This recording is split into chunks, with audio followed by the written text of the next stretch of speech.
मैं JEE mains, JEE advance और NEET exam दिया था तब। नीट भी क्वालिफाई किए थे आप? हाँ सर। कितना रैंक था नीट में? BS through research 4 years program, वो फर्स्ट ईयर में कॉमन होता है, right? Physics, chemistry, math, bio सबका कॉमन होता है। तो जो मेजर सब्जेक्ट होता है, जो सब्जेक्ट स्पेशलाइजेशन जिसको बोलते हैं, सब्जेक्ट स्पेशलाइजेशन कौन सा सेमेस्टर से शुरू होता है? लाइफ बिफोर आईएससी हाँ and life after ISC, because you have already spent 4 years. हाँ। तो क्या चेंजेस लगा आपको? अर्पण, many congratulations once again for your huge success on CSNet Life Science. So once again, many congratulations from the entire team of Life Science as well as PW. Thank you sir. So अर्पण, बताओ कि आप अभी कौन सा stage पे हो, आप academic कौन सा एरिया में हो? मैं अभी 4th year BS research degree कर रहा हूँ Indian institute of science Bengaluru से। ISC बैंगलोर में? हाँ हाँ। तो ISC बैंगलोर में आपका एंट्री कैसे हुआ था बीएस प्रोग्राम का? मेरा एंट्री हुआ था KVPY एग्जाम से, किशोर वैज्ञानिक प्रोत्साहन योजना। हाँ, may be that was the last time, उसके बाद तो KVPY बंद कर दिया, राइट? हाँ हाँ, उसके बाद बंद हो गया। Okay, good. So you are already in BS program, BS हाँ, in research, yes, 4 years program, right? Yes sir. Okay, fine. So उस टाइम पे आप और भी कुछ एग्जाम दिए थे केवीपीआई के साथ? हाँ जैसे सर। जेई और नीट? हाँ, मैं जेई मेंस, जेई एडवांस और नीट एग्जाम दिया था तब। नीट भी क्वालिफाई किए थे आप? हाँ सर। कितना रैंक था नीट में? सर मेरा ऑल इंडिया रैंक 204 था। 204 ऑल इंडिया रैंक? हाँ सर। तो you could have been a doctor. हाँ। तो you know you have already sacrificed your life not for MBBS, coming to the research line. तो कौन आपको मोटिवेट किया कि एमबीबीएस छोड़ के आपको रिसर्च में आना है? मेरे पापा, मेरे भैया दोनों चाहते थे, नहीं बोलूँगा चाहते थे, उन्होंने मुझे मोटिवेट किया था। जब हम छोटे थे मेरे पापा सुनाते थे कि किसको भाटनगर पुरस्कार मिला और IISc आइजर, यहाँ से क्या क्या रिसर्च होता है। फिर मैं आइजर का कैंपस घूमने गया था एक बार, आइजर कोलकाता, तो वो मुझे बहुत अच्छा लगा था और मुझे रिसर्च ऐसे ही करना था क्योंकि मैं नीट का प्रिपरेशन किया था। तो और मेरे भैया भी डॉक्टर हैं, तो थोड़ा सा मेडिकल का आइडिया तो था। अच्छा, आपका भैया भी डॉक्टर है? हाँ। आपका भी 204 रैंक था एमबीबीएस में? हाँ सर। फिर भी आप डॉक्टर लाइन पे नहीं गए? हाँ। बट अब रिसर्च लाइन पे आ गए? हाँ। Okay, excellent. हाँ, तो मेरे भैया से थोड़ा सा आइडिया था नीट या एमबीबीएस में कैसे पढ़ना पड़ता है, तो वो मुझे पसंद नहीं था। मुझे थोड़ा सा जिसमें एनालिटिकल थिंकिंग इन्वॉल्व होता है वो पसंद था, तो इसलिए मैं रिसर्च कर। And research is all about analytics? हाँ हाँ। ओके, सो आप एक चीज़ बताओ कि आप जैसे बीएस प्रोग्राम जो होता है आईएससी में, BS through research 4 years program, वो फर्स्ट ईयर में कॉमन होता है, right? Physics, chemistry, math, bio सबका कॉमन होता है।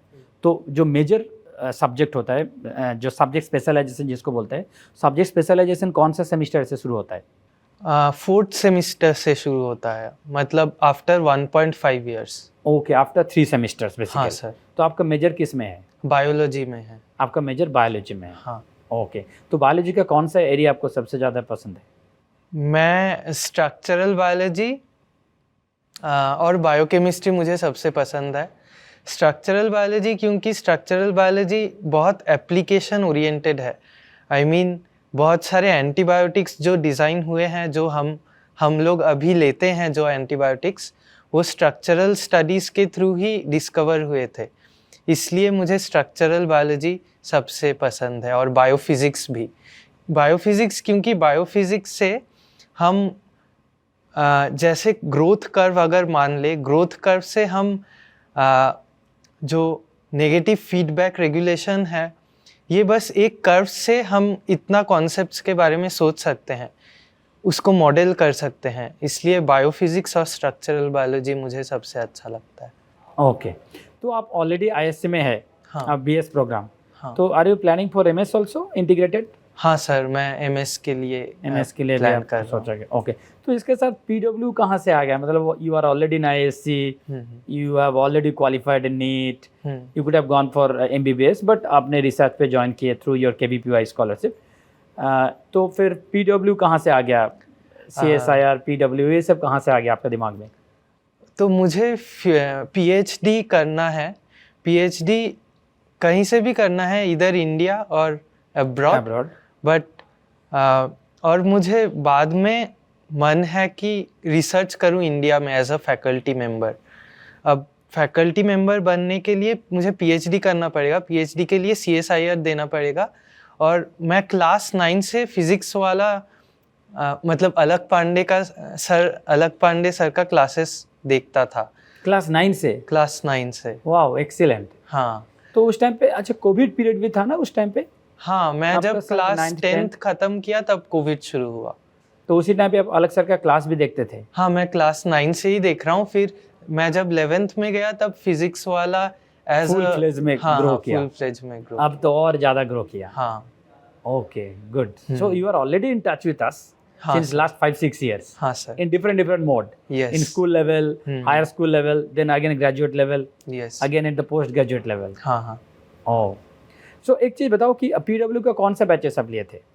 मैंने सब्सक्राइब किया था CSIR का। हाँ, CSR का। CSIR के लिए मैंने प्रहार बैच को ज्वाइन किया था, बट मैंने वीडियोस देखा था आगाज बैच का, क्योंकि आगाज बैच के वीडियोस ज़्यादा डिटेल्ड में थे, इसलिए आगाज थोड़ा बैच। कंसाइज था वो। हाँ हाँ। Okay. और मेरे पास टाइम भी कम था, तो हाँ, इसलिए जिसके पास आगाज। टाइम कम है डेफिनेटली आगाज will be more suitable for them.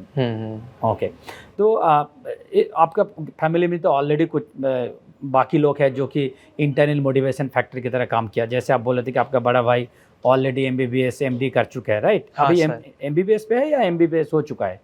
अभी उनका MBBS हो गया है, अभी वो MD कर रहे हैं फार्माकोलॉजी में।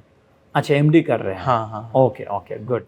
सो you are already in research, very very good, full academic family. हाँ सर।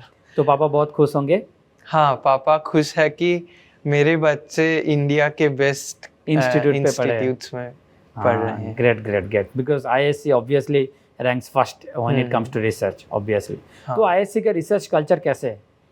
IISc के रिसर्च कल्चर में जैसे BS प्रोग्राम में अगर हुआ या फिर इंट PhD, दोनों में ही BS के लिए समर में हम इंटर्नशिप्स करते हैं और इंट PhD में लैब रोटेशंस होते हैं, जिसमें सेमिस्टर के वक्त ही उनको लैब में टाइम स्पेंड करना होता है, जिससे बेसिक से पूरा एक्सपेरिमेंट्स कैसे शुरू होता है, फिर एक्सपेरिमेंट्स डिज़ाइन करना। आफ्टर 6 मंथ्स स्टूडेंट्स अपना एक्सपेरिमेंट डिज़ाइन करते हैं, तो ऐसे पूरा बेसिक से शुरू होता है till they can design their own experiments. ये ग्रोथ होता है स्टूडेंट्स का। ओके, अच्छा, एक सिंपल सा क्वेश्चन मैं आपको पूछ रहा हूँ, लाइफ बिफोर IISc हाँ and life after IISc, because you have already spent 4 years, हाँ तो क्या चेंजेस लगा आपको? हाँ, मुझे क्योंकि डेफिनेटली मैं आपको एक सिंपल चीज़ बता रहा हूँ, to be honest, school level पे ना, स्कूल लेवल का जो बच्चा है जो 11th 12th स्टैंडर्ड पे, IISc उतना पॉपुलर नेम नहीं है, to be honest. IITs are more popular to the school students. तो आप IIT में नहीं थे, आप IISc में थे। हाँ तो जो IISc का माहौल जो आप स्कूल लेवल पे उतना नहीं जानते थे, बट IISc में आने के बाद आप IISc को देखा, और ऐसे 1 दिन 2 दिन नहीं, आप 4 साल IISc में हो। तो life before IISc and after IISc आप कैसे डिफरेंशिएट करोगे? लाइफ बिफोर IISc था कि क्वेश्चंस सॉल्व करना है, बहुत जल्दी सोचना है, बहुत कंपटीशन होगा, कंपटीशन होगा। हाँ, और IISc आने के बाद है कि थोड़ा सा धैर्य से सोचना है। जो सोचेंगे वो लिख के सोचेंगे, ताकि एक ट्रेन ऑफ थॉट्स रहे। तो हाँ, ज़्यादा जल्दी कॉम्पिटिटिव वैसा माइंडसेट नहीं रखना है, हमें सोचना है एक चीज़ जो पढ़ रहे हैं उसको बेसिक से सीखना है till we get to the advance level. और यही चेंजेस है कि पूरा बेसिक से जाना है, धीरे धीरे प्रोग्रेस करना है, जो पढ़ रहे हैं उसको समझ के पढ़ना है, ये डिफरेंस। जैसे IISc के एक चीज़ हमको भी पता है कि IISc में जो गेस्ट लेक्चर टाइप होता है, IISc many times they invite Nobel laureates also. हाँ, So have you attended any Nobel laureate lectures in IISc? हाँ, And how does it feel? मैंने बहुत सारे अटेंड किए। इनफैक्ट मैं जिन प्रोफेसर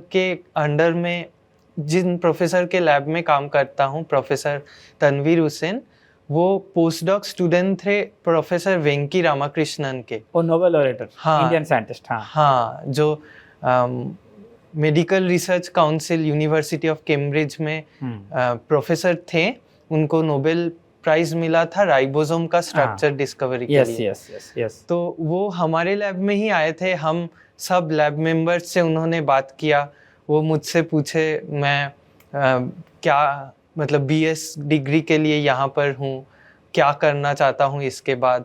और फिर वहाँ पर इतने सारे नोबेल लॉरेट्स के टॉक देने आते हैं, तो उनसे समझ में आता है कि रिसर्च का फ्लो कैसा चलता है। मतलब जो जिनको नोबेल प्राइज़ मिला है वो भी तो स्टूडेंट से एक टाइम में, तो फिर उनका जर्नी कैसा था, बीएस फिर एमएससी फिर पीएचडी, फिर उन्होंने अपना रिसर्च क्वेश्चन कैसे ढूंढा, फिर उसको रिसर्च क्वेश्चन को सस्टेन करने के लिए कैसे कैसे सोचा, कैसे कैसे अपने लैब खड़े किए, ये सब कुछ जानने को मिलता है। अच्छा, और एक चीज़ मैं आपको बताऊंगा, जैसे देखिए ऐसे BS MS और भी बहुत डिफरेंट इंस्टीट्यूट पे भी होता है, PhD डिफरेंट इंस्टीट्यूट में भी होता है, बट ISC का एक बात और भी है। जैसे एक चीज़ मैंने आपको बताया कि ISC invites many Nobel laureates for their guest lecture. हाँ sir. There are many international students हाँ हु कम टू ISC हाँ।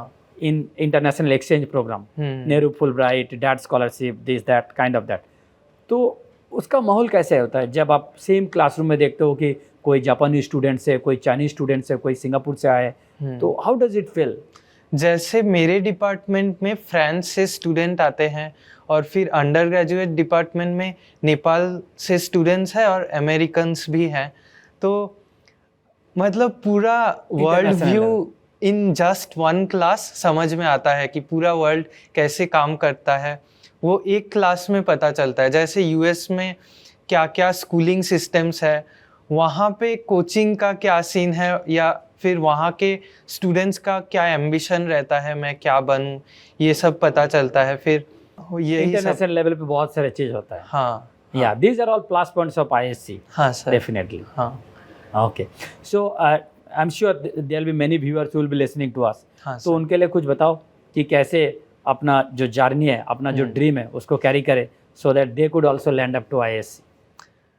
जिन व्यूअर्स को सच में रिसर्च करना है, जो अपना टाइम दे सकते हैं रिसर्च में, उनको बस अपने गोल को ध्यान रख के उसके ऊपर काम करना चाहिए। और मे बी रिसर्च में ज़्यादा टाइम लगे, बट अगर फैमिली का सपोर्ट हो तो फिर रिसर्च को बस दिमाग में रख के उसके डायरेक्शन में फॉलो करने से धीरे धीरे आप बहुत बड़े साइंटिस्ट्स हो जाएंगे, इवन नोबेल लॉरेट भी हो सकते हैं। रिसर्च में कितना मार्क्स आया, आपका क्या रैंक आया, आप क्लास में कितने इंटेलिजेंट या स्मार्ट, कितना जल्दी आंसर दे सकते हैं, ये सब उतना मैटर नहीं करता। आप धीरे धीरे कैसे सोचते हैं, धैर्य से कैसे सोचते हैं, वो मैटर करता है। कितना क्लियरली आप सोच पाते हैं, वो मैटर करता है। Okay, thank you so much, Arpan, you, for sir. your wonderful time. ISC is a dream place for the many Indian students. I'm sure जो आपको सुन रहे हैं, they will also be in ISC one day. Thank Thank you sir. so much, Arpan. Thank you for your time.